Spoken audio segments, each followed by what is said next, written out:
সংসার নষ্ট হয় শুধুমাত্র স্ত্রীদের অতিরিক্ত জেদের কারণে। এটা মানেন আর না মানেন, বিশ্বাস করেন আর না করেন, ইউ বিলিভ দ্যাট, আপনাকে এটা অবশ্যই বিশ্বাস করতে হবে। অনেক স্ত্রী আছে স্বামীর সাথে অতিরিক্ত জেদ দেখায়, অনেক স্ত্রী আছে স্বামীর অশুকরিয়া আদায় করে, অনেক স্ত্রী আছে স্বামীর সাথে তর্কে লিপ্ত হয়। মনে রাখবেন, ইবলিস শয়তান সব সময় আপনাকে ফুসলায় যে স্বামী স্ত্রীর দ্বন্দ্ব লাগানোর জন্য, স্বামী স্ত্রীর দ্বন্দ্বটা এটাকে একেবারে বাড়াতে বাড়াতে বিচ্ছেদ পর্যন্ত নিয়ে যেতে। কিন্তু আল্লাহ তাআলা চায় যে স্বামী স্ত্রীর সম্পর্ক অটুট থাকুক, স্বামী স্ত্রীর বন্ধনটা এটা মজবুত থাকুক, এটা আল্লাহ তাআলা চায়। এই জন্য আমার অনেক মা বোনেরা সে অনেক সময় না বুঝে স্বামীর সাথে জেদ দেখায়। সে স্বামী যে হুকুমগুলো করে সেটা মানতেই চায় না। সে বলে আমি তালুকদার বংশের লোক, আমি মজুমদার বংশের মেয়ে, আমি ভুইয়া বংশের মেয়ে, আমার উপর কর্তৃত্ব খাটাবে। এটা তো মেনে নেওয়া যায় না। কিন্তু আপনাকে এটা বুঝতে হবে, কোরআনে আল্লাহ তাআলা বলেছেন আর রিজালু কাওয়ামুনা আলান নিসা, আপনার উপর আপনার স্বামীকে অভিভাবক হিসেবে স্বয়ং আল্লাহ তাআলাই পাঠিয়েছেন। আপনার উপর কর্তৃত্ব আপনার স্বামীকে এটা স্বয়ং আল্লাহ তাআলা দিয়েছেন। এই জন্য স্বামী যে হুকুমগুলো করবে আপনি এটা হয়তো প্রথমত আপনার মানতে কষ্ট হবে, কিন্তু এই অভ্যস্তটা আপনাকে করতে হবে, এটা আপনাকে মানতে হবে। কারণ আপনি বুঝতে হবে যে আপনার অভিভাবক হচ্ছে আপনার স্বামী।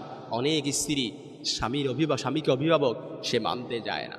অনেক স্ত্রী স্বামীতে তার কর্তৃত্ব সেটা বুঝতে চায় না। কিন্তু আল্লাহ বলেছেন, ও নারীরা, তুমি যদি জান্নাতে যাও, রাসূল স্বয়ং রাসূলের হাদিস, জান্নাতে যাও 4টা পয়েন্টের একটা পয়েন্ট হচ্ছে আতাআত বালাহা, স্বামীর আনুগত্য।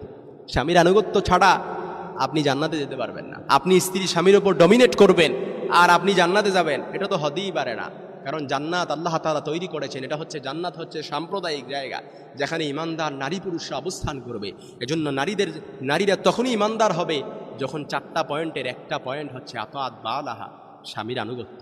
স্বামীর আনুগত্য করেন। বোন, আপনি বুঝতেছেন না, এখন স্বামীর সংসার করতেছেন, আপনি ভাবতেছেন যে এই স্বামীর সংসার আমি করব, এই স্বামীর সাথে বিয়ে হয়ে তো আমার জীবনটাই শেষ হয়ে গেল।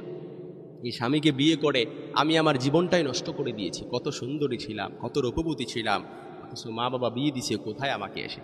আহা বোন, আপনি জানেন না এই জোড়াটা আপনার স্বামীকে এটা আল্লাহ তাআলা নির্ধারণ করে আপনার কাছে, আপনার স্বামীকে আপনার কাছে পাঠিয়েছেন এবং আপনাকে আপনার স্বামীর কাছে পাঠিয়েছেন। আপনি আপনার স্বামীর আনুগত্য করেন। স্বয়ং রাসূল বলেছেন, আল্লাহ ছাড়া কাউকে সিজদা দেওয়ার অনুমতি আমি দেই না, কিন্তু আল্লাহ ছাড়া যদি কাউকে সিজদা দেওয়ার অনুমতি থাকতো তাহলে আমি প্রত্যেক নারীকে বলতাম স্বামীর পায়ে সিজদায় লুটিয়ে পড়ো, স্বামীর পায়ে সিজদায় লুটিয়ে পড়ো। কারণ যে সকল স্ত্রীরা স্বামী পাইছেন, আপনি একটা হীরার টুকরা পাইছেন, আপনি একটা জান্নাত পাইছেন, আপনি একটা জান্নাতের টুকরা পাইছেন, এটাকে কদর করেন।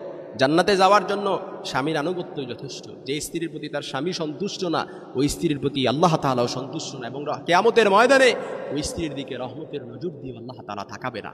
এই জন্য মনে রাখবেন, আমার মা বোনদেরকে কথাগুলো পৌঁছায় দেবেন, তাদেরকে এই কথাগুলো অবশ্যই শোনা দরকার যে কখনো সংসারের মধ্যে আপনি স্বামীর সাথে জেদ দেখাবেন না, কখনো দেখাবেন না, স্বামীর সাথে তর্কে লিপ্ত হবেন না, স্বামীর অশুকরিয়া আদায় করবেন না। যেই বিষয়গুলো, যে হুকুমগুলো আপনার মানতে কষ্ট হয় সেটাই আপনি ধৈর্য ধারণ করেন, চুপ থাকেন, নাজাত পেয়ে যাবেন। কিন্তু স্বামীর সাথে তর্কে লিপ্ত হবেন না, স্বামীর উপর দিয়ে ডমিনেট করার চেষ্টা করবেন না, বাহাদুরি করবেন না, কর্তৃত্ব খাটাবেন না। অনেক স্ত্রী আছে স্বামী যদি বলে যে ঠিক আছে আজকে শপিংয়ে যেও না, আজকে একটু বাসায় থাকো, আহা, তারা পছন্দনীয় বিষয় বলে ফেলছে, অর্থাৎ তার পছন্দের বাহিরে বলে ফেলছে। সারাদিন মুখ ফুলা আর গাল ফুলা ওই মেয়ের দেখে কে? আহা বোন, আপনি বুঝতে চান না, আপনার ঘরে তো আপনার জান্নাত রয়ে গেছে। আপনি স্বামীর কদর করেন, আপনি স্বামীর কদর করেন, কারণ স্বামী এটা আপনার জান্নাত, স্বামী এটা আপনার জান্নাত। স্বামীর আনুগত্য করলে জান্নাতে যাবেন, আর স্বামীর অনানুগত্য